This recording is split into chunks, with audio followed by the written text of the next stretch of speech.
காலை வேளையிலும் பரிசுத்த ஆவியானவர் நம்மோடு கூட பேசும்படியாக நம்ம எல்லாரும் இருந்த வண்ணமாக நம்முடைய தலைகளை தாழ்த்தி நாம் ஜெபிக்கலாம். கர்த்தருடைய வார்த்தையை கொண்டு அவர் நம்மோடு கூட பேசும்படியாக. ஹல்லேலூயா. எல்லாரும் வாயை திறந்து நம்ம கேட்போமா? ஹல்லேலூயா. உமக்கு நன்றி செலுத்துகிறோம் ஆண்டவரே. பரிசுத்தரே, நாங்கள் உம்மை உயர்த்துகிறோம், மகிமை செலுத்துகிறோம். நாங்கள் உமக்கு நன்றி செலுத்துகிறோம் ஆண்டவரே. நீ நல்லவரும் பெரியவரும் கிருபையுள்ளவரும் மகா பெரிய தேவனுமாய் இருப்பதற்காய் நாங்கள் உம்மை நன்றியோடு ஸ்தோத்திரிக்கிறோம் ஆண்டவரே. ஹல்லேலூயா. இரக்கமுள்ளவர், ஐஸ்வர்ய சம்பன்னர், ஹல்லேலூயா. செயல்களிலே வல்லமை உள்ளவர், ஹல்லேலூயா. ஒருவரும் சேரக்கூடாத ஒளியிலே வாசம் பண்ணுகிறவர், உயரமும் உன்னதமுமான சிங்காசனத்திலே வீற்றிருக்கிறவர், மகிமையுள்ள ராஜா, நாங்கள் உம்மை உயர்த்துகிறோம் ஆண்டவரே. நாங்கள் உம்மை உயர்த்துகிறோம். உம்முடைய நாமம் உயரட்டும், இயேசுவின் நாமத்தில் பிதாவே. ஆமேன், ஆமேன். நம்ம எல்லாரும் சேர்ந்து ஒரு வேத பகுதியை வாசிக்கலாம். அப்போஸ்தலனாகிய பவுல் ரோமருக்கு எழுதின நிருபம் 8ஆம் அதிகாரம் 28 முதல் 32 வரை உள்ள வசனங்களை நம்ம எல்லாரும் சேர்ந்து வாசிக்கலாம். ரோமருக்கு எழுதின நிருபம் 8ஆம் அதிகாரம் 28 முதல் 32 வரை உள்ள வசனங்கள் நாம் சேர்ந்து வாசிப்போம். அன்றியும் அவருடைய தீர்மானத்தின்படி அழைக்கப்பட்டவர்களாய் தேவனிடத்தில் அன்பு கூறுகிறவர்களுக்கு சகலமும் நன்மைக்கு ஏதுவாக நடக்கிறதென்று அறிந்திருக்கிறோம். தம்முடைய குமாரன் அநேக சகோதரருக்குள்ளே முதற் பேரானவராய் இருக்கும் பொருட்டு தேவன் எவர்களை முன்னறிந்தாரோ அவர்களை தமது குமாரனுடைய சாயலுக்கு ஒப்பாய் இருப்பதற்கு முன் குறித்திருக்கிறார். எவர்களை முன் குறித்தாரோ அவர்களை அழைத்தும் இருக்கிறார். எவர்களை அழைத்தாரோ அவர்களை நீதிமான்களாக்கியும் இருக்கிறார். எவர்களை நீதிமான்களாக்கினாரோ அவர்களை மகிமைப்படுத்தியும் இருக்கிறார். இவைகளை குறித்து நாம் என்ன சொல்லுவோம்? தேவன் நம்முடைய பட்சத்தில் இருந்தால் நமக்கு விரோதமாயிருப்பவன் யார்? தம்முடைய சொந்த குமாரன் என்றும் பாராமல் நம் எல்லாருக்காகவும் அவரை ஒப்பு கொடுத்தவர் அவரோடே கூட மற்ற எல்லாவற்றையும் நமக்கு அருளாதிருப்பது எப்படி? ஹல்லேலூயா. 28வது வசனத்திலே நாம் வாசிக்கிறோம், அன்றியும் அவருடைய தீர்மானத்தின்படி அழைக்கப்பட்டவர்கள். ஹல்லேலூயா. என்னுடைய செய்தி, என்னுடைய தலைப்பை நான் எப்படி சொல்லியிருக்கேன்? Faithful stewards of God's grace and calling. கர்த்தருடைய கிருபைக்கும் அவருடைய அழைப்புக்கும் உண்மையுள்ளவர்கள் என்கிற தலைப்பில் இன்றைக்கு நான் உங்களோடு கூட பேச விரும்புகிறேன். நம்ம எல்லாரையுமே கர்த்தர் ஒரு அழைத்திருக்கிறார். அதாவது அப்போஸ்தலனாகிய பேதுரு தன்னுடைய நிருபத்திலே சொல்லும்போது இவ்விதமாக சொல்கிறார், அன்றியும் அந்தகாரத்திலிருந்து அவருடைய ஆச்சரியமான ஒளியினிடத்திற்கு வரவழைத்தவர் என்று சொல்கிறார். ஹல்லேலூயா. எங்கே இருந்து? அந்தகாரத்திலிருந்து. ஆங்கிலத்திலே சொல்ல வேண்டுமானால் from the darkness into the light. இன்னும் அவர் எப்படி சொல்கிறார் என்றால், அழிந்து போகிற பொன் வெள்ளி முதலான விலையேற பெற்ற பொருட்களினாலே அல்ல, மாசற்றதும் பழுதற்றதுமாகிய ஆட்டுக்குட்டியானவருடைய இரத்தத்தினாலே நம்மை மீட்டு கொண்டார் என்று பேதுரு சொல்கிறார். ஹல்லேலூயா. ஒரு ஆமேன் சொல்லலாமா? நீங்கள் சொல்கிற ஆமேனை பார்த்தா சந்தோஷமாகவே தெரியலையே. பொன்னும் கொடுக்கல, வெள்ளியும் கொடுக்கல. ஹிந்தி சர்வீஸில் ஒரு பாட்டு பாடினாங்க, தங்கத்தை கேட்கவில்லை வெள்ளியை கேட்கவில்லை உள்ளத்தை கேட்டாரையா. தெரியுமா அந்த பாட்டு? ஆஸ்தியை கேட்கவில்லை அந்தஸ்தை கேட்கவில்லை உள்ளத்தை கேட்டாரையா. நான் தேடி போகவில்லை என்னை தேடி வந்தாரையா. பாடலாமா எல்லாரும்? நான் தேடி போகவில்லை என்னை தேடி வந்தாரையா. எந்த இயேசுவே. தெரியாதா பாட்டு? பாடுங்களேன் சத்தமா. இயேசுவே எந்த இயேசுவே. ஆஸ்தியையும் கேட்கல, அந்தஸ்தையும் கேட்கல. அதான் பேதுரு தெளிவாக சொல்கிறாரு, அழிந்து போகிற அல்லது விலையேற பெற்றது என்று மனிதர்களாகிய நாம் நினைக்கிற பொன்னினாலேயோ அல்லது வெள்ளியினாலேயோ அல்ல. இன்னும் எபேசியருக்கு எழுதின நிருபத்திலே அப்போஸ்தலனாகிய பவுல் சொல்கிறது போல, கிரியைகளினால் அல்ல, நாம் செய்த நற்கிரியைகளினாலோ அல்லது நாம் செய்த புண்ணிய காரியங்களினாலோ அல்ல, அவருடைய கிருபையினாலே, அவருடைய அநாதி தீர்மானத்திலே, அவர் முன்குறித்தபடியினாலே அவர் நம்மை அழைத்திருக்கிறார். ஹல்லேலூயா. அப்போ அவர் அழைத்து நம்ம எல்லாரையும் என்ன செய்திருக்கிறாருன்னா, டிஃப்ரெண்ட் பொசிஷனில் வச்சிருக்கிறாரு. சிலரை ஆசிரியராக வச்சிருக்கிறாரு, சிலரை போதகர்களாக வைத்திருக்கிறார், சிலரை தீர்க்கதரிசிகளாக அழைத்திருக்கிறார், சிலருக்கு அட்மினிஸ்ட்ரேஷனில் வச்சிருக்கிறாரு, இன்னும் நம்ம சிலரை அட்வொகேட்ஸ் லாயர்ஸாக வச்சிருக்கிறாரு, ஐஏஎஸ் ஆஃபீஸராக இருக்கலாம். நம்ம எல்லாம் ரொம்ப அற்பமாக நினைக்கிற ஹோம் மேக்கராக வச்சுருக்கலாம். ஒரு காலத்தில் ஹவுஸ் ஒய்ஃப் அப்படின்ட்டு இருந்தாங்க. இப்போ அது கொஞ்சம் டீசெண்டாக என்ன சொல்கிறாங்க, ஹோம் மேக்கர். நிறைய பேருக்கு தெரியறதில்ல அது எவ்வளோ பெரிய ரெஸ்பான்சிபிலிட்டி அப்படின்னு சொல்லி.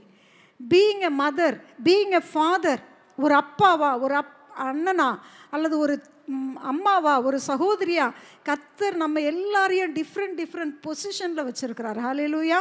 எல்லாருக்குமே ஒரு பொசிஷனை கர்த்தர் கொடுத்துருக்கிறாரு.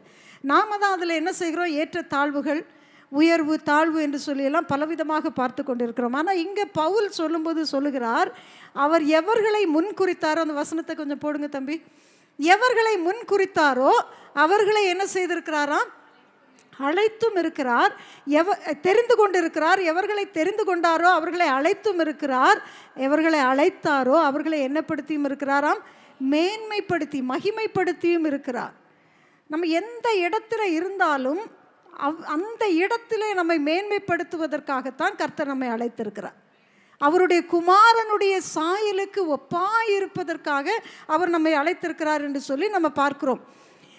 வெவ்வேறு சூழ்நிலைகளிலே கர்த்தர் நம்மை வைத்திருந்தாலும், வெவ்வேறு சந்தர்ப்பங்களிலே நாம் சென்று கொண்டிருந்தாலும், சூழ்நிலைகள் வழியாக நாம் கடந்து சென்று கொண்டிருந்தாலும், நாம் இருக்கிற இடத்துல திருப்தியாக இருக்க வேண்டும் என்பது கர்த்தர் நமக்கு கற்றுக் கொடுக்கிற ஒரு பாடம். கலாத்தியருக்கு எழுதின நிருபம் 1ஆம் அதிகாரம் 6 மற்றும் 15-16 ஆகிய 2 வசனங்களை நாம் வாசிக்கலாம். கலாத்தியருக்கு எழுதின நிருபம் 1ஆம் அதிகாரம் 6வது வசனத்தை முதலாவது வாசிக்கிறேன். உங்களை கிறிஸ்துவின் கிருபையினாலே அழைத்தவரை நீங்கள் இவ்வளவு சீக்கிரமாய் விட்டு வேறொரு சுவிசேஷத்திற்கு திரும்புகிறதை பற்றி நான் ஆச்சரியப்படுகிறேன் என்று பவுல் சொல்லுகிறார். மற்றும் 15-16 வசனம் விதமாக சொல்லுகிறது. 15 மற்றும் 16, அப்படி இருந்தும் நான் என் தாயின் வயிற்றில் இருந்தது முதல் என்னை பிரித்தெடுத்து தம்முடைய கிருபையினால் அழைத்த தேவன் தம்முடைய குமாரனை நான் புறஜாதிகளிடத்தில் சுவிசேஷமாய் அறிவிக்கும் பொருட்டாக அவரை எனக்குள் வெளிப்படுத்த பிரியமாய் இருந்தபோது உடனே நான் மாம்சத்தோடும் இரத்தத்தோடும் யோசனை பண்ணாமலும் என்று சொல்லுகிறார். அப்போஸ்தலனாகிய பவுல் சொல்லும் பொழுது, நான் என்ன செய்தேன், என்னை கர்த்தர் தம்முடைய கிருபை, கலாத்தியரை குறித்து ஒரு எச்சரிப்பாக சொல்கிறார் அல்லது அவர்களை கடிந்து கொள்கிறார். உங்களை கிருபையினாலே அழைத்த ஆண்டவருடைய சுவிசேஷத்தை விட்டு நீங்கள் என்ன பண்ணிடுறீங்க, இந்த சுவிசேஷத்தை அல்லது இந்த கிருபையை விட்டுட்டு வேற கிருபையை தேடி போகிறீங்களே அப்படின்னு கேட்குறாரு. கேட்டுட்டு சொல்கிறாரு, ஆனால் என்னை என்ன செய்தார், 15வது வசனத்தில், என்னை நான் என்னுடைய தாயின் கற்பத்தில் இருப்பதற்கு முன் இருக்கும்போதே என்னை பிரித்தெடுத்த தேவன், அவருடைய கிருபையினாலே அவர் என்னை பிரித்தெடுத்து என்னை அழைத்த தேவன் என்று சொல்கிறார். அப்போ இங்கே உட்கார்ந்திருக்கிற உங்களையும் சரி என்னையும் சரி, நாம் நம்முடைய தாயின் கற்பத்திலே உருவாகும் போதே அல்லது கர்ப்பத்தில் இருக்கும் பொழுதே அவருடைய அநாதி தீர்மானத்தின்படி, because he has predestined, he had a purpose in our life, நம்முடைய வாழ்க்கையிலே நம்மை கொண்டு இதை செய்ய வேண்டும் என்று தேவன் ஒரு திட்டம் வைத்திருந்தபடினாலே அந்த திட்டத்தை நிறைவேற்றுகிறதற்கு நம்ம எங்கே இருக்கணுமோ அங்கே வச்சிருக்கிறாரு. ஹல்லேலூயா. இந்த பவுலை குறித்து நீங்கள் பார்ப்பீர்களே ஆனால் கலாத்தியருக்கு எழுதின நிருபத்திலே அவர் 3ஆம் அதிகாரத்திலே சொல்லும் பொழுது இவ்விதமாக சொல்கிறார். அநேக காரியங்களை 4வது அதிகாரத்திலே 4வது அதிகாரம் 1-2 வசனங்களை பார்த்தீங்கன்னா அவர் சொல்கிறார், நான் சொல்லுகிறது என்னவெனில்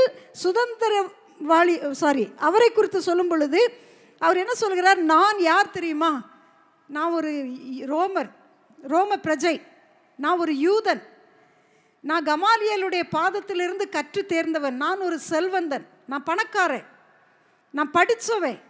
பவுலுக்குள்ளே இருந்ததான மமதை, அவனுக்குள்ளே இருந்ததான ஒரு என்ன சொல்வது, அவருக்கு நம்ம சொல்லுவோம் இல்லையா ஒரு கெத்து. நான் யார் தெரியுமா? நான் ரோமர் பிரஜை, ரோமன் சிட்டிசன்ஷிப் எனக்கு இருக்குது. எனக்கு I have a dual citizenship. I am a Jew and I am a Roman. அவர் சொல்கிற, நான் கமாலியலுடைய பாதத்திலிருந்து கற்று தேர்ந்தவன், எனக்கு அறிவு இருக்குது, எனக்கு புத்தி இருக்குது, எல்லாமே இருக்குது அப்படின்னு சொன்னதான அந்த பவுல் தான் இங்கே சொல்கிறாரு. இதெல்லாம் இருந்தாலும் நான் என்ன செய்தேன், என்னை யார், கர்த்தர் என்னுடைய தாயின் கற்பத்தில் நான் இருக்கும்போது அவர் என்னை பிரித்து எடுத்து அவர் என்னை அழைத்தபடியினாலே அந்த அழைப்புக்கு நான் பாத்திரமாக நடந்து கொள்ளணும்னு சொல்லி அவர் என்ன செய்கிறார் தெரியுமா? அவர் சொல்கிறார், நான் மாம்சத்தோடும் இரத்தத்தோடும் நான் என்ன செய்யலை. ஐ did not consult with any human being. when God called me, I did not consult with any human being. இந்த சவுலை குறித்து இன்னும் நம்ம சொல்லுவோம். அப்போஸ்தலர் நடபடிகளிலே வாசிப்போமே ஆனால் 7ஆம் அதிகாரத்திலே ஸ்தேவான் கல்லெறியப்பட்டு கொலை செய்த பொழுது கல்லெறிந்து கொலை செய்தவர்களுடைய வஸ்திரங்களுக்கு காவலாளியாக இருந்தவர். தேவனுடைய ஜனங்களை to persecute the church, he got the authority to persecute the church. He was authorized by the higher officials. உயர் அதிகாரிகளிடம் அல்லது ஹை பிரீஸ்ட் வேதபாரகர்களிடத்திலிருந்து ஒரு வேதபாரகன் அவன் என்ன சபையை உபத்திரவப்படுத்துவதற்கு அனுமதி பெற்றவன், அதிகாரம் பெற்றவன். இவ்வளவு எல்லாம் இருந்தவர் இப்போ என்ன சொல்கிறாரு, நான் இதெல்லாம் எனக்கு கிடைச்ச போது நான் என்ன செய்யலை, நான் உடனே எந்த மனுஷனையும் தேடி போகலை. அதுக்கு காரணம் பின்னால் சொல்கிறாரு. நீங்கள் இந்த கலாத்தியர் 1ஆம் அதிகாரத்தில் தொடர்ந்து நீங்கள் வாசிப்பீங்கன்னா அவர் சொல்லுவார். ஏன் தெரியுமா? அவர் எங்கே எருசலேமுக்கு வந்த பொழுது அவரை யாருமே என்ன செய்யலை, ஏற்றுக்கொள்ளலை. ஒரு பக்கம் பயம், பவுலை குறித்த பயம், இன்னொரு பக்கம் இவன் யார்? அந்த அப்போஸ்தலர்களுக்குள்ளே இருந்த ஒரு மமதை என்ன தெரியுமா? நாங்கள் 3 வருஷம் இயேசுவோட கூட நடந்தோம், 3 வருஷம் அவர் கூட சாப்பிட்டோம், 3 வருஷம் அவர் கூட ஜெபம் பண்ணணும். எங்களுக்கு அவர் எல்லாமே ஜெபம் பண்ணுறது எப்படின்னு சொல்லி கொடுத்துருக்கிறாரு, பிசாசு துரத்தை சொல்லி கொடுத்துருக்கிறாரு, ஊழியம் செய்ய சொல்லி கொடுத்துரு, எங்கே போய் எப்படி ஊழியம் செய்யணும், எப்படி போகணும், ஊழியத்துக்கு போகும்போது இதெல்லாம் எங்களுக்கு சொல்லி கொடுத்துருக்குறாரு. இதெல்லாம் ஒன்றுமே தெரியாமல் நீ யாராக வேணா இரு, நீ இங்கே வந்த உடனே ஒன்றை நாங்கள் ஏற்றுக்கொள்ளணுமா அப்படிங்கிற ஒரு ஆட்டிடியூடு தான் அவங்கக்கிட்ட இருந்துச்சு. அதனால தான் பவுல் சொல்கிறாரு, I did not go to any human beings but instead I went to Arabia. நான் அரேபியாவுக்கு போய் அங்கே தேவனுடைய சமூகத்திலே காத்திருந்தேன் என்று சொல்லுகிறார் பவுல். அப்போ கர்த்தருடைய பிள்ளைகளாகிய நாம், கர்த்தர் நம்மை அழைத்த அழைப்பை அறிந்து கொண்டு அவர் என்ன நோக்கத்திற்காக நம்மை அழைத்திருக்கிறார் அல்லது என்ன நோக்கத்திற்காக நம்மை அவர் ஒரு இடத்துல வைத்திருக்கிறார் என்பதை நாம் தெரிந்து கொள்ள வேண்டுமே. ஆனால் நம்ம மனுஷங்க கிட்ட போகக்கூடாது. இவர் எங்கே போகணும்? கர்த்தருடைய சமூகத்திலே, வனாந்தரமான இடத்திலே, தனிமையிலே, தேவ சமூகத்திலே போய் நாம் காத்திருந்து ஜெபிக்கும் பொழுது, கர்த்தருடைய வார்த்தையை நாம் தியானிக்கும் பொழுது கர்த்தர் நமக்கு சொல்லுவார் நம்ம என்ன செய்யணும். அங்கே தான் அவருக்கு வெளிப்பட்டது, அங்கே தான் அவருக்கு சொல்லப்பட்டது, நீ போய் புறஜாதியாருக்கு சுவிசேஷத்தை சொல் என்று. புறஜாதியாருக்கு சுவிசேஷத்தை சொல்லுன்னு சொல்லும்போது பவுலுக்கு எப்படி இருந்திருக்கும் கொஞ்சம் யோசிச்சு பாருங்களேன். இவருக்குள்ள என்ன மமதை, இவருக்குள்ள என்ன பெருமை இருந்துச்சு. நான் ஒரு யூதன், நான் ஒரு ரோம பிரஜை.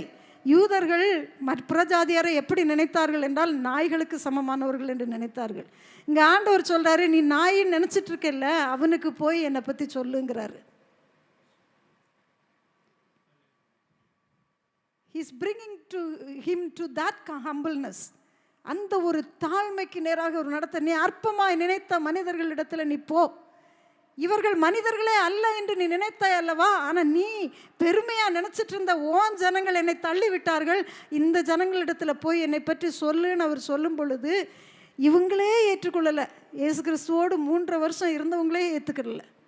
பவுல் போய் அதை சொல்லும்போது, புறஜாதியார்களிடத்தில் என்னை தேவன் அனுப்புகிறார் என்று சொல்லும் பொழுது அவங்களாலே அதை அக்செப்ட் பண்ணிக்க முடியல. they were bringing so many rules and regulations.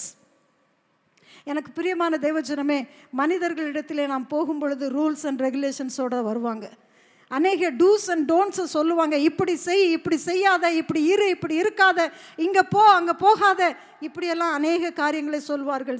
செய்யாதே என்று சொல்லி சட்ட திட்டங்களை அவர்கள் நமக்கு முன்பாக வைப்பார்கள்.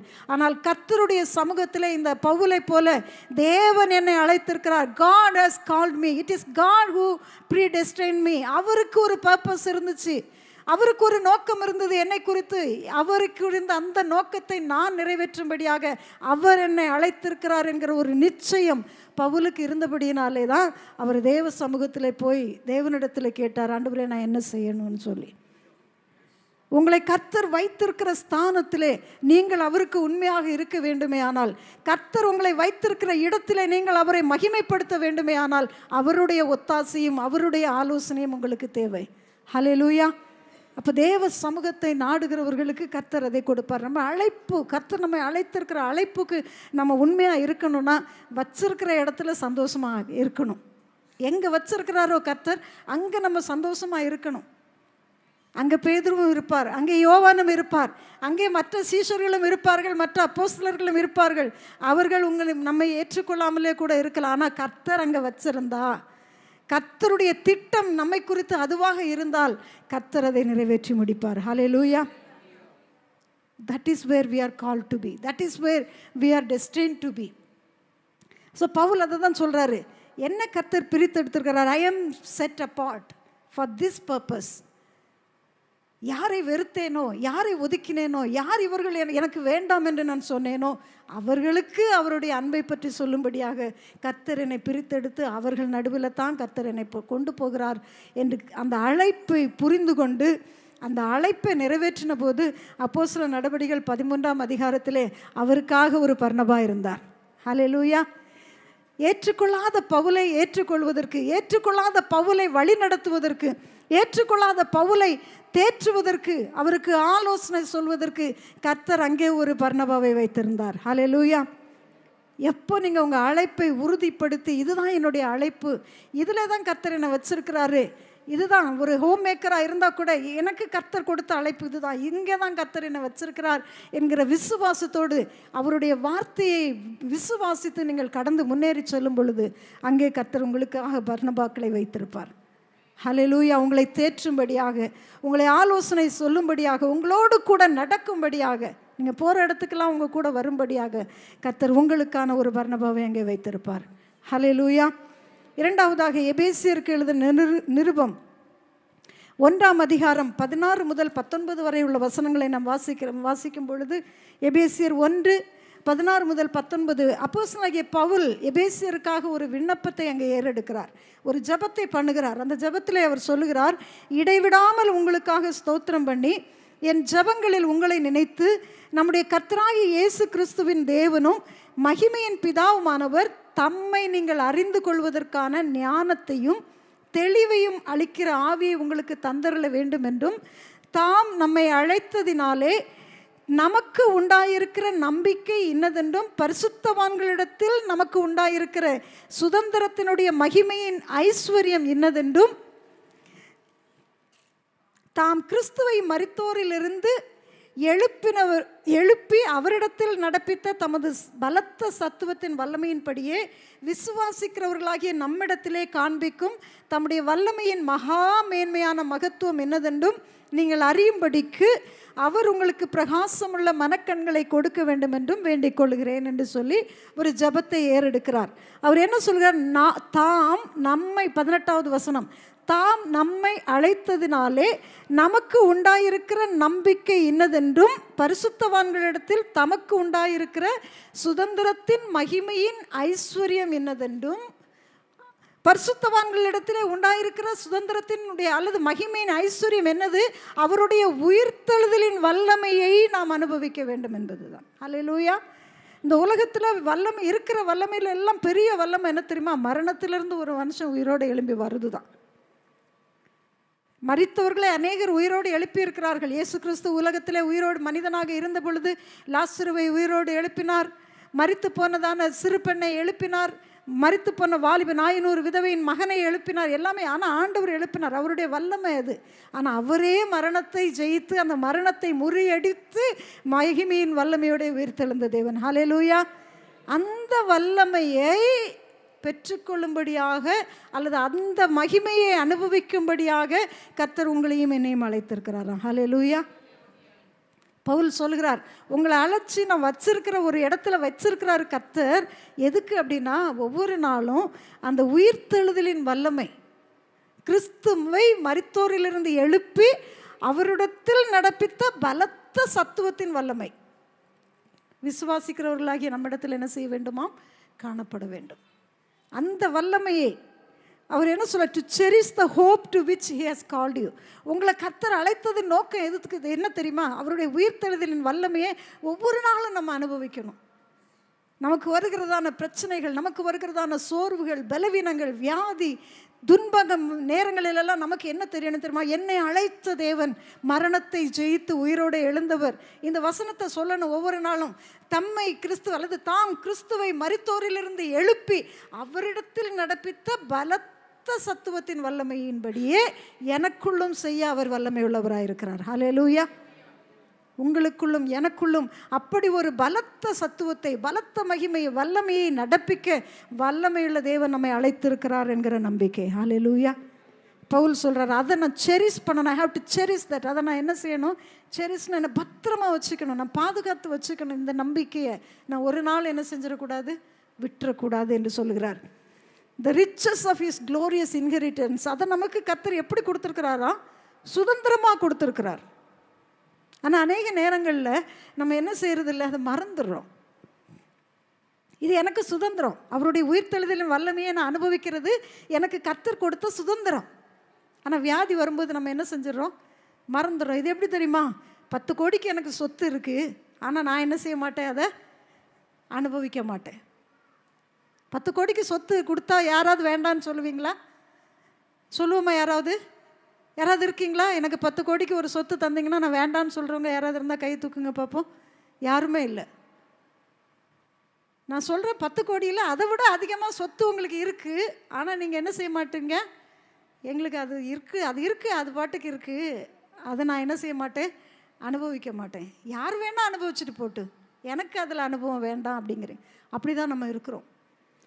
மரணத்தையே ஜெயித்து, பாதாளத்தையும் மரணத்தையும் ஜெயித்து, பிசாசினுடைய அவனுடைய எல்லா தந்திரங்களையும் உரித்து நிர்வாணமாக்கி அதெல்லாம் ஜெயித்து உயிர்த்தெழுந்த தேவனுடைய அந்த வல்லமையை அனுபவிக்கிறதுக்காக உங்களை என்னை கர்த்தர் அழைத்து வைத்திருக்கிறார். ஆனால் நம்ம என்ன சொல்கிறோம்? வியாதி வரும்போது என்னால் முடியலை. யாராவது எனக்காக வந்து என்ன பண்ணுவாங்களா? ஜெபம் பண்ணுவாங்களா? பிரச்சனை வரும்பொழுது யாராவது எனக்கு உதவி செய்வார்களா? ஆனால் பவுல் சொல்கிறார், அந்த riches of his glorious inheritance, அந்த மகிமையுள்ள சுதந்திரம் உனக்குள்ளேயே இருக்கிறது, உங்களுக்குள்ளேயே இருக்கிறது, நமக்குள்ளேயே இருக்கிறது. அந்த சுதந்திரத்தை புரிந்து கொண்டு, இது எனக்கு கொடுக்கப்பட்ட சுதந்திரம், இது என்னுடைய உரிமை. ஹல்லேலூயா. அதை அனுபவிக்க பரிசுத்த ஆவியானவர் நமக்கு கிருபை தருவாராக. அடுத்து அவர் சொல்கிறார் இந்த வசனங்களை, the immeasurable and unlimited and the surpassing greatness of his power.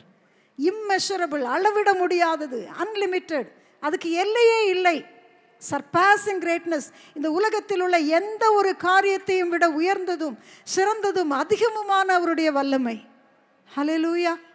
உலகத்தில் உள்ள எந்த மனிதனும் முன்னாலே நிற்க முடியாத ஒரு வல்லமை, உலகத்தில் உள்ள எந்த ஒரு சக்தியாலும் மட்டுப்படுத்த முடியாத அவருடைய வல்லமை, உலகத்தில் உள்ள எந்த ஒரு சந்ததியும் இதுதான் உன்னுடைய எல்லை, இதை மிஞ்சி நீ வராதே என்று சொல்ல முடியாத ஒரு எல்லையற்ற அன்பு, எல்லையற்ற வல்லமை, எல்லையற்ற அளவிட முடியாத அவருடைய அந்த அன்பின் மகிமையை அனுபவிக்கும்படியாக கர்த்தர் உங்களையும் என்னையும் அழைத்து வைத்திருக்கிறார். ஹல்லேலூயா. அதை அனுபவிப்பதற்கு நாம் உண்மையுள்ளவர்களாய், அல்லது worthy of that calling, live a life worthy of that calling, இதை எபேசியர் 4ஆம் அதிகாரத்தில் பவுல் சொல்லும்போது சொல்லுவார், அழைக்கப்பட்ட அழைப்புக்கு பாத்திரமாய் நடந்து கொள்ளுங்கள் என்று சொல்லுகிறார். இதுக்காக தான் நீங்கள் அழைக்கப்பட்டிருக்கீங்க. வல்லமையை வெளிப்படுத்துவதற்காக, அவருடைய வல்லமையை அனுபவிப்பதற்காக, அதை உலகத்தில் இருக்கிற மற்ற மனிதர்களுக்கு முன்பதாக அந்த வல்லமையை காண்பித்து டு எஸ்டாப்ளிஷ் ஹிஸ் கிங்டம். அதுக்காக தான் கர்த்தர் நம்மை வைத்திருக்கிறார், அழைத்திருக்கிறார். அதுக்கு ஒர்த்தியாக நம்ம என்ன செய்யணுமா? பாத்திரமாய் நாம் நடந்து கொள்ள வேண்டும். அப்போஸ்தலனாகிய பேதுரு தன்னுடைய நிருபத்தில் இவ்விதமாக எழுதுகிறார். 1 பேதுரு 3ஆம் அதிகாரம் 6வது வசனத்தையும் 8 முதல் 11 வரைக்கும் உள்ள வசனங்களையும் வாசிக்க விரும்புகிறேன். எல்லாரும் அந்த உங்கள் வேத புத்தகத்தை திருப்பிக் கொள்ளுங்க. 1 பேதுரு 3ஆம் அதிகாரம் 6வது வசனம். அந்த வசனம் விதமாக சொல்கிறது, அந்தப்படியே சாராள் ஆபிரகாமை ஆண்டவன் என்று சொல்லி அவனுக்கு கீழ்ப்படிந்திருந்தாள். நீங்கள் நன்மை செய்து ஒரு ஆபத்துக்கும் பயப்படாதிருந்தீர்களானால் அவளுக்கு பிள்ளைகளாயிருப்பீர்கள். அடுத்து 8 முதல் 11 வரைக்கும் உள்ள வசனங்கள். மேலும் நீங்கள் எல்லாரும் ஒருமனப்பட்டவர்களும் இரக்கமுள்ளவர்களும் சகோதர சிநேகமுள்ளவர்களும் மன உருக்கமுள்ளவர்களும் இணக்கமுள்ளவர்களுமாயிருந்து தீமைக்கு தீமையையும் உதாசனத்துக்கு உதாசனத்தையும் சரிக்கட்டாமல் அதற்கு பதிலாக நீங்கள் ஆசீர்வாதத்தை சுதந்திரித்து கொள்ளும்படி அழைக்கப்பட்டிருக்கிறவர்கள் என்று அறிந்து ஆசீர்வதியுங்கள். ஜீவனை விரும்பி நல்ல நாட்களை காண வேண்டும் என்று இருக்கிறவன் பொல்லாப்புக்கு தன் நாவையும் கபடத்துக்கு தன் உதடுகளையும் விலக்கி காத்து பொல்லாப்பை விட்டு நீங்கி நன்மை செய்து சமாதானத்தை தேடி அதை பின்தொடர கடவன். மறுபடியும் 6வது வசனத்தை போடுங்க தம்பி. அந்த 6வது வசனத்தில் இந்த லைன் கடைசியில் பாருங்களேன், நீங்கள் நன்மை செய்து ஒரு ஆபத்துக்கும் பயப்படாதிருப்பீர்களானால் அவளுக்கு பிள்ளைகளாக இருப்பீர்கள். ஒரு ஆபத்துக்கும் பயப்படாமல் இருந்தால் யாருக்கு பிள்ளைகளாக இருப்போமா? சாராளுக்கு பிள்ளைகளாக இருப்பீர்கள் என்று சொல்லுகிறது வேதத்தில். நம்ம நிறைய இடங்களில் வாசிக்கிறோம், நம்மெல்லாம் யாருடைய பிள்ளைகளாம், யாருடைய சந்ததின்னு வாசிக்கிறோம்? ஆபிரகாமின் சந்ததி. இந்த ஒரு இடத்துல தான் சாராளின் பிள்ளைகள் அப்படின்னு சொல்லி வேதம் சொல்லுகிறது நமக்கு. அவர் என்ன சொல்கிறாரு? நீங்கள் நன்மை செய்து ஒரு ஆபத்துக்கும் பயப்படாதிருந்தீர்களே. ஆனால் இந்த இடத்தினுடைய பின்னணியத்தை குறித்து நான் யோசிக்கும் பொழுது, அல்லது இந்த வேத வசனத்தை நான் தியானிக்கும் பொழுது, எனக்கு நான் கற்றுக்கொண்ட அந்த ஆவியானவர் கற்றுக் கொடுத்த ஒரு பாடம் என்ன தெரியுமா? ஊர் என்கிற கல்தேயருடைய தேசத்திலிருந்து, ஊத்ஸ் தேசத்திலிருந்து ஆபிரகாமை அழைத்து கானானுக்கு நேராக வழி நடத்துகிறார் ஆண்டவர். அப்படி கானானுக்கு நேராக கொண்டு போகும் பொழுது சாராளும் கூட போகிறாங்க. இப்போ இவங்க என்ன பண்ணுறாங்க? தேசத்திலே பஞ்சம் ஏற்பட்ட பொழுது எகிப்துக்கு போகிறாங்க. எகிப்துக்கு போகும் பொழுது அங்கே என்ன நடக்கிறது? ஆபிரகாம் சொல்கிறார் சாராளை பார்த்து, நீ அழகான ஸ்திரீ, அழகாக இருக்கிற, உன்னை பார்த்தா யாருக்கும் என்ன செய்யும்? ஒரு அட்ராக்ஷன் வரும். ஒருவேளை ராஜாவுக்கு உன் மேலே ஒரு ஆசை வந்துருச்சுன்னா உன்னை என்ன கொன்னுட்டு அவன் என்ன செஞ்சிருவான்? ஒன்றை தூக்கிட்டு போயிடுவான். நான் அது வேதத்தில் இருக்கிறது அப்படியே சொல்லாமல் கதையாக சொல்கிறேன் உங்களுக்கு. ராஜா என்ன பண்ணிவிடுவான்? என்ன போட்டு தள்ளிட்டு ஒன்றை தூக்கிட்டு போயிடுவார். அதனால் நீ என்ன தயவு செய்து என்ன பண்ணு, யாராவது நீ யாருன்னு கேட்டால் என்னை யாருன்னு சொல்லு, சகோதரின்னு சொல்லிடு அப்படின்னு சொல்கிறார். சகோதரிகள்கிட்ட கேட்குறேன், ஒருவேளையில் உங்கள் கணவர் உங்ககிட்ட இப்படி ஒரு சொன்னால் நீங்கள் என்ன பண்ணுவீங்க? சகோதரர்கள்கிட்ட கேட்குறேன், உங்கள் மனைவி உங்களை பார்த்து ஒரு வேளையில் சொன்னால், ஐயா நீங்கள் ரொம்ப அழகாக இருக்கீங்க, ஹேண்ட்ஸமாக இருக்கீங்க, பொண்ணுங்கள்லாம் உங்களை பார்த்தா என்ன பண்ணுறாங்க?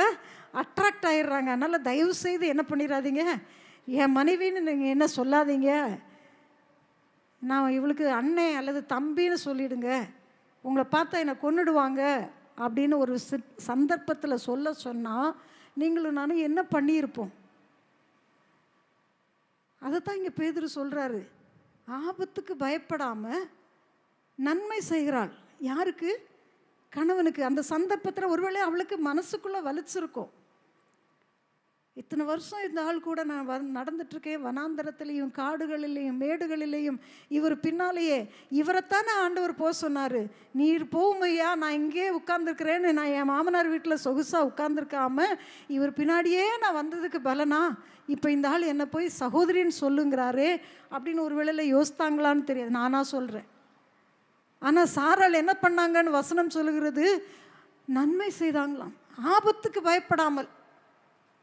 வரப்போகிற விளைவு என்ன வேணா இருக்கட்டும், ராஜா என்ன வேணா என்ன பண்ணிட்டு போகட்டும், ஏன் புருஷன் உயிரோடு இருந்தால் போதும். இன்றைக்கி இந்தியாவில் நிறைய பெண்கள் அப்படித்தான் இருக்கிறாங்க இல்லையா? அதனால தான் அதுவும் நம்மெல்லாம் தமிழர்கள், தமிழில் ஒரு பழமொழி சொல்லுவாங்க, கல்லானாலும் கணவன் புல்லானாலும் புருஷன். ஆனால் இப்போ இருக்கிற ஜென்சி அப்படியெல்லாம் ரெஸ்பெக்ட் பண்ணுறாங்களான்னு தெரியல. ஆனால் நமக்கு அப்படி தான் சொல்லி சொல்லி வளர்த்தாங்க.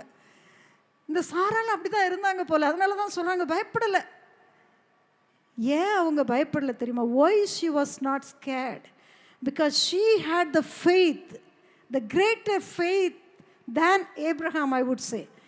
ஆபிரகாமுக்குள்ளே இருந்த விசுவாசத்தை விட ஒரு பெரிய விசுவாசம், கல்தேயருடைய தேசத்திலிருந்து என்னை அழைத்து கானானுக்கு நேராக வழி நடத்தினவர், இந்த எகிப்துக்கு கொண்டு வந்தவர் என் தேவனாகிய கர்த்தர். ஹல்லேலூயா. என்னை அழைத்தவர் என் தேவன், என்னை அழைத்து இங்கே கொண்டு வந்தவர், இம்மட்டும் என்னை நடத்தி வந்தவர் இந்த ராஜாவினுடைய கையில் என்னை ஒப்பு கொடுக்க மாட்டார். இந்த ராஜாவோ அல்லது இந்த அரண்மனையில் இருக்கிற எந்த ஒரு நபரோ என் மேல் கையை போடுவதற்கு என் தேவன் அனுமதித்தால் ஒழிய அவர்களால் ஒன்றும் செய்ய முடியாது. ஹல்லேலூயா. எனக்கு அருமையான தேவஜனமே, நீங்கள் அழைப்பிலே நிலைத்திருக்கும் பொழுது, கர்த்தர் உங்களை அழைத்து கொண்டு போகிற இடத்திலே அவருடைய வார்த்தைக்கு கீழ்ப்படிந்து அந்த அழைப்பை கனப்படுத்தி அந்த அழைப்பிலே நீங்கள் நிற்கும் பொழுது எந்த ஒரு மனிதனும் உங்களுக்கு எதிராக எழும்ப முடியாது. எந்த ஒரு அதிகாரமும் உங்களை ஒன்றும் செய்ய முடியாது. எந்த ஒரு அதிகாரமோ துரைத்தனங்களோ எதுவுமே உங்களை கை வைக்க முடியாது. ஹல்லேலூயா. அதுதான் அழைக்கப்பட்டவர்களுக்கு கொடுக்கப்பட்ட சுதந்திரம். அப்போ தான் நீங்கள் யாருக்கு பிள்ளைகளாக இருப்பீங்களா? சாராளுக்கு பிள்ளைகளாக இருப்பீங்க. அழைப்பில் இருக்கிறவன் ஆபத்துக்கு பயப்பட மாட்டான். நீங்கள் இருக்கிற பொசிஷன் என்ன வேணா இருக்கலாம், எந்த இடத்துல வேணாலும் இருக்கலாம். ஒரு சாதாரண அட்மினிஸ்ட்ரேட்டராக இருக்கலாம், அல்லது ஒரு ஹெல்ப்பராக இருக்கலாம், சாதாரணமான ஒரு வேலை செய்கிறவர்களாக இருக்கலாம். ஆனால் கர்த்தர் உங்களை அந்த இடத்திலே வைத்திருக்கிறார். இதுதான் எனக்கு கர்த்தர் கொடுத்த அழைப்பு என்கிற நிச்சயம் உங்களுக்கு இருக்குமே ஆனால், கர்த்தர் என்னை இங்கே வைத்திருக்கிறார் என்கிற உறுதி உங்களுக்குள்ளே இருக்குமே ஆனால், எந்த ஒரு சக்தியும் உங்களை ஒன்றும் செய்ய முடியாது. கர்த்தர் உங்களோடு கூட இருக்கிறார். ஹல்லேலூயா. அன்றைக்கு சாராளோடு கூட இருந்த தேவன், அன்றைக்கு சாராளை பத்திரமாய் சுகமாய் திரும்பி வர பண்ணின தேவன் உங்களையும் திரும்பி வர செய்வார். ஹல்லேலூயா. இதுதான் அன்றைக்கு. அதனால தான் பேதுரு சொல்லும்போது அவர் சொல்கிறார், 4ஆம் அதிகாரம் அதே 1 பேதுரு 4ஆம் அதிகாரத்தில் 7 முதல் 11 வரைக்கும் உள்ள வசனங்களிலே அவர் சில ஆலோசனைகளை சொல்லுகிறார். அப்போஸ்தலனாகிய பேதுரு, எல்லாவற்றிற்கும் முடிவு சமீபமாயிற்று, ஆகையால் தெளிந்த புத்தியுள்ளவர்களாக இருந்து ஜெபம் பண்ணுவதற்கு ஜாக்கிரதை உள்ளவர்களாக இருங்கள். எல்லாவற்றிற்கும் மேலாக ஒருவரில் ஒருவர் ஊக்கமான அன்புள்ளவர்களாக இருங்கள். அன்பு திரளான பாவங்களை மூடும். முறுமுறுப்பில்லாமல் ஒருவரை ஒருவர் உபசரியுங்கள். அவனவன் பெற்ற வரத்தின்படியே நீங்கள் தேவனுடைய பற்பல கிருபையுள்ள ஈவுகளை பகிர்ந்து கொடுக்கும் நல்ல உக்கிரானக்காரர் போல ஒருவருக்கொருவர் உதவி செய்யுங்கள். ஒருவன் போதித்தால் தேவனுடைய வாக்கியங்களின்படி போதிக்க கடவன். ஒருவன் உதவி செய்தால் தேவன் தந்தருளும் பலத்தின்படி செய்ய கடவன். எல்லாவற்றிலேயும் இயேசு கிறிஸ்து மூலமாய் தேவன் மகிமைப்படும்படியே ஹல்லேலூயா செய்வீர்களாக. எல்லாவற்றிலும் தேவன் மகிமைப்படும்படியாக செய்வீர்களே, அவருக்கே மகிமையும் வல்லமையும் சதா காலங்களிலும் உண்டாயிருப்பதாக. ஆமேன். என்ன உனக்கு கொடுக்கப்பட்ட வரம், உனக்கு கொடுக்கப்பட்ட அழைப்பு, உன்னை என்ன விதத்தில் கர்த்தர் வச்சிருக்கிறாரோ, எங்கே வச்சிருக்கிறாரோ. நல்லா சமைக்க தெரியுமா? சமைச்சு கர்த்தரை மகிமைப்படுத்துங்க. மற்றவர்களை உபசரிக்கிற கிருபையை கர்த்தர் கொடுத்துருக்கிறாரா? உபசரியுங்க. அதன் மூலம் கர்த்தரை மகிமைப்படுத்துங்க. முறுமுறுப்பு இல்லாமல் செய்யுங்க. அதான் அவர் சொல்ல, எதை செய்தாலும் முறுமுறுப்பு இல்லாமல், எரிச்சல் இல்லாமல், கர்த்தர் உங்களுக்கு கொடுத்திருக்கிற கிருபையின்படியே உங்களை வைத்திருக்கிற ஸ்தானத்திலே அவருக்கு மகிமையாக எதை செய்தாலும், சாதாரணமான சமையல் வேலையாக இருக்கலாம், அல்லது ஒரு வேளை வீட்டு வேலை செய்கிற வேலையாக இருக்கலாம், அல்லது ஒரு ஆஃபீஸில் கிளர்க்காக இருக்கலாம், நீங்கள் பியூனாக இருக்கலாம். என்ன வேலை செய்தாலும் உயர்ந்த அந்தஸ்தில் இருக்கிறவங்க தான் இல்லை, இருக்கிற இடத்துல இருந்து கர்த்தருடைய நாமத்தை மகிமைப்படுத்த வேண்டும். ஹல்லேலூயா. அவருடைய நாம மகிமைக்காக, மனிதர்களிடத்திலிருந்து பாராட்டை பெறுவதற்காகவோ அல்லது மனிதர்களிடத்திலிருந்து அங்கீகாரத்தை பெறுவதற்காகவோ அல்ல. ஏன்னா nobody will recognize you and nobody will give you the due respect. எந்த ஒரு மனுஷனும் உனக்கு தேவையான மதிப்பையோ மரியாதையோ ஒரு நாளும் கொடுக்க மாட்டாங்க. கணவனிடத்தில் எதிர்பார்க்காதீங்க, கொடுக்க மாட்டாங்க. மனைவியினிடத்தில் எதிர்பார்க்காதீங்க, கிடைக்காது. பிள்ளைகளிடத்தில் எதிர்பார்க்காதீங்க, தரமாட்டாங்க. ஆனால் கர்த்தரை மகிமைப்படுத்தும்படியாக இருக்கிற இடத்துல நாம் உண்மையாக இருக்கும் பொழுது, செய்வதை நாம் உண்மையாக முழு மனதோடு நாம் செய்யும் பொழுது, அவருடைய நாமம் மகிமைப்படும் பொழுது அவர் நமக்காக யாவையும் செய்து முடிப்பார். ஹல்லேலூயா. ஒரு கதை, ஒரு சின்ன சம்பவம் ஒன்றை உங்களுக்காக சொல்ல விரும்புகிறேன். ஒரு சின்ன கதை. நான் வாசித்த ஒரு கதை. நன்கு படித்த ஒரு இளைஞன் ஒரு கப்பலிலே கேப்டனாக வேலை செய்வதற்கு தகுதியுள்ள ஒரு இளைஞன் கப்பலில் வேலை செய்கிறதுக்காக, கேப்டனாக போகிறதுக்காக இன்டர்வியூக்கு தான் போனாராம். ஆனால் போன இடத்துல அந்த கம்பெனியில் அவருக்கு என்ன வேலை கொடுத்தாங்களாம் அப்படின்னா, லைட் ஹவுஸில் வேலை கொடுத்தாங்களாம். எதில்? லைட் ஹவுஸில். லைட் ஹவுஸ்னால் தெரியுமா? உங்களுக்கெல்லாம் போயிருக்கீங்களா யாராவது? கடற்கரைகளில் இருக்கும். சென்னையில் இருக்குது, கன்னியாகுமரியில் இருக்குது, இப்படி கோஸ்டல் ஏரியாஸில் இருக்கும். இந்த லைட் ஹவுஸுக்கு இல்லை என்ன வேலை இருக்கும்? ஒவ்வொரு நாளும் காலையில் என்ன செய்யணும்? போகணும், க்ளீன் பண்ணணும், அந்த லென்ஸ் எல்லாம் தொடச்சி க்ளீன் பண்ணி சுத்தமாக எந்த அழுக்கோ டஸ்ட்டோ இல்லாமல் க்ளீன் பண்ணிவிட்டு ஆன் பண்ணி விட்டுட்டு உட்காந்துருக்க வேண்டியது தான். இவர் என்ன படிச்சிருக்கிறாரு? ஒரு கப்பலை ஓட்டுவதற்கு, கப்பலிலே மாலுமியாக வேலை செய்வதற்கான எல்லா தகுதிகளும் உள்ள ஒரு இளைஞன். லைட் ஹவுஸில் வேலை. ஒவ்வொரு நாளும் முறுமுறுப்பானான். ஒவ்வொரு நாளும் குறை சொல்லுவானா, ஒவ்வொரு நாளும் திட்டுவானா. நான் என்ன வேலைக்கு வந்தேன், எனக்கு என்ன வேலையை கொடுத்துருக்குறாங்க கேட்டால் இதுதான் உன்னுடைய பார்ட் ஆஃப் ட்ரைனிங் அப்படின்னு சொல்கிறாங்க. முதல்ல இதை கற்றுக்கோ, அப்புறம் நீ பார்க்கலாம் அப்படின்னு சொல்கிறாங்க. எனக்கு இது வேலையா, தகுதியா, நான் இதுக்கு இது என்னுடைய தகுதி தெரியலை இவங்களுக்கு. நிறைய நேரம் நம்மளும் சொல்கிறோம்ல, என்னுடைய தகுதி, என்னுடைய தராதாரம் என்னன்னு இவங்களுக்கெல்லாம் புரியலை அப்படின்னு சொல்கிறோம்ல. சொல்லலைன்னா கூட மனசுலையாவது நினைப்போம்ல. இந்த வாலிபனும் அப்படி தான் சொல்லிட்டு இருந்தானா. ஆனால் திடீர்னு ஒரு நாள் ஒரு பெரிய மனிதன் வந்து அவன் முன்பாக முழங்கால் படியிட்டு கண்ணீரோடு அவன் முன்னாடி நின்னானா.